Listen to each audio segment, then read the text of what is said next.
naming video Napapanood na namin. Okay, relax lang. Okay, inhale. Exhale.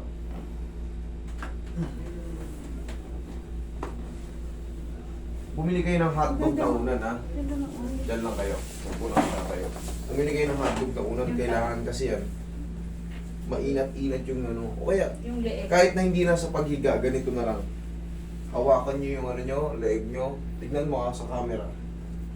Ganyan, o. Tapos, unti-unti mong i-stretch yung pag ano. Unti-unti lang. Huwag magmamadali. Ganyan lang. Ah, oo, Okay? pwede. Kailangan kasi magkaroon ng curve. Nagkaroon ka ng kyphosis sa leeg. Kyphosis means pa ganyan, no? Kypho. Mas matindi yun sa mga dextro. Kasi siyempre yung kaya hindi ganong halata. Kasi sa cervical siya maliit lang. Pero kung sa ano yan, sa thoracic tumama, talagang mapapansin mo talagang yung curvature niya. Talagang medyo Medyo mag-iba may tulis. Yun ang kypho. Yung kyphosis. Kumpara sa mga libos ko. Hindi, may tama. Diyan naman sa lumbar yan. Tapos yung pagbagal ng katawan mo dahil dun yun sa may ano, central foraminal stenosis. Yun ang ibig sabihin nun. Kasi makokompress niya yung tinatawag na nerve root. Yun yung direct to the brain. Brain na may control sa katawan natin. Kaya nag-ano ka pa, shaking. Kasi mahina. Mahina yung buwan mo. Walang lakas tong kanan. Pero ang sikreto dyan, palagi lang kayo magaganyan.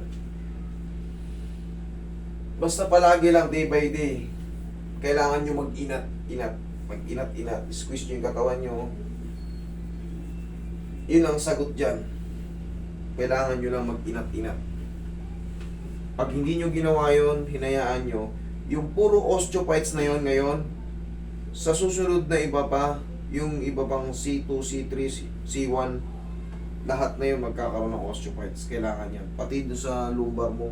Yung osteophytes, yun yung pagkadurog ng mga nagkakaroon ng mga extended na buto na maliliit sa mga edge ng ano, disc at vertebrae. Once kasi magkaroon na ng ganun, gagapok na yung ano, buong katawan. Kada kilos mo nung may lalagotok na maliliit. Kailangan yun, magkaroon man ng tightening disc, mas maganda na yung tightening disc kumpara sa mga puro osteophytes. Mangyayari talaga yung tightening disc kasi nga, mapaplansya yun pag kimikilos tayo. Hindi na kasi natin na ibabalik yung nutrients ng annulus disc pag nasira na yun. Okay? Relax na.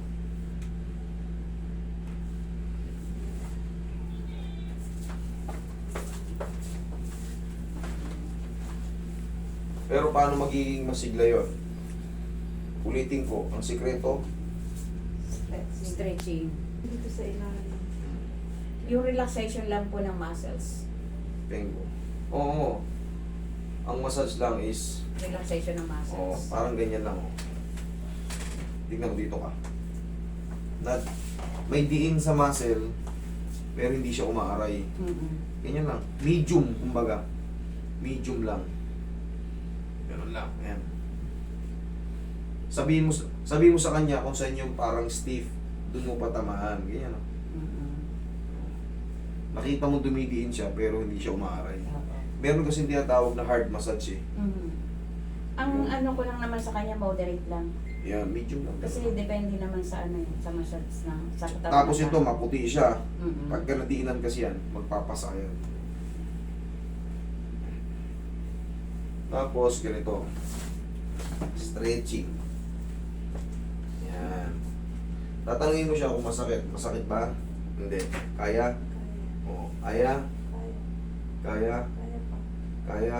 Kaya pa. Okay. Ako nasasagad. Mm. Kaya tapos yung dito niya, ito yung pinakamasakit. Sabayan mo ng ganyan. Pag nakabinat siya ng ganyan. Okay. Sabayan mo ng stretch na ganyan. Tapos massage mo ng ganyan.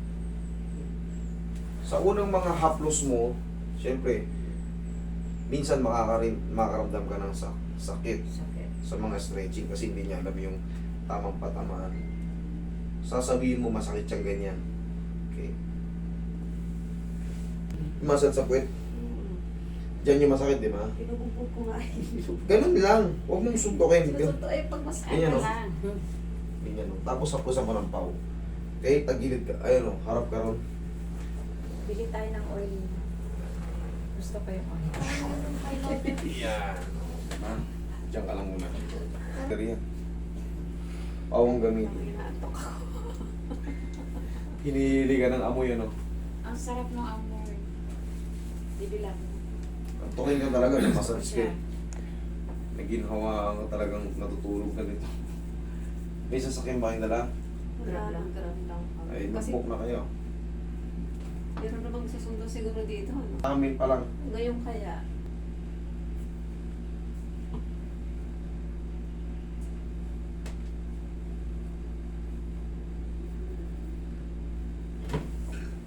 Sarap.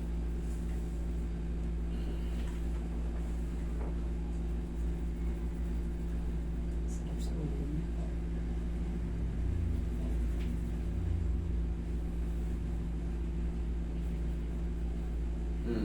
Kumusta yung paramdam mo? Sarap. Sarap, di ba? Diba? Gumaan. Ito lang ang medyo, siyempre, hindi pa masyado. Ito yun yan. Mga ano rin yan, sisingaw rin yan. Mm-mm. Okay? Pero overall, kamusta ang paramdam mo? Samahan lang talaga ng stretching. Okay. Exercise. Okay. Okay, ma'am. Alam nyo na yung stretching. Tingnan ko ako marunong. Pag magsisinilas kayo, huwag na ganyan. Flat na lang muna. Ganito. Tingnan ko marunong kayo. Mag-squeeze ka na ganyan. Yan. Yan. Yan. Ganyan lang. Tapos, ganito. Dito kayo, sandal kayo rito. Yan. Sandal kayo dyan. Para hindi kayo matutumba. O. Tsaka yung inatin. Kahit nakaganyan kayo, inatin. Para lang may sasalo sa likod nyo. Yan. Kahit mga Ilang ano. minutes. Mga ilang seconds lang. 1, 2, 3. 1, 2, 3. Ganun lang. Okay, pupo kayo rito ulit. Lingon kayo rito. Yan, sige. Sagad mo. Sagad ko doon. Sige. O, kabila, dito. O, sagad na. Malaki na ang ibinago. Nagulat kayo, no? Kanina. Malaki pinago. Oo naman. Malaki.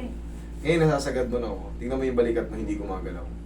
Oo. Hindi kagaya kayo nakakasama. Oo, yung kasama ang balikan. Ma'am, sa May 29, pinagbago. So, naka-skate na ako noon na hindi na ako